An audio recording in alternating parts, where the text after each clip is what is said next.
Welcome to today's video where we will be discussing an important trading strategy known as the open drive. The open drive strategy often occurs after a period of sideways price action.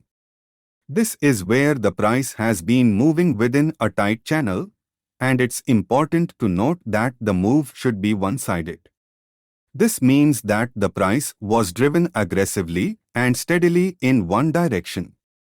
If this occurs after a period of sideways price action, it indicates that either strong buyers or sellers were accumulating their positions during the sideways price action. The most important thing to look out for is the place where the strong buying or selling activity started. If aggressive buyers initiate the open drive, the price shoots upwards, and the place where the strong buying candle opened is strong support. If the open drive is initiated by aggressive sellers, then the price shoots downwards, and the place where the strong selling candle opened is strong resistance.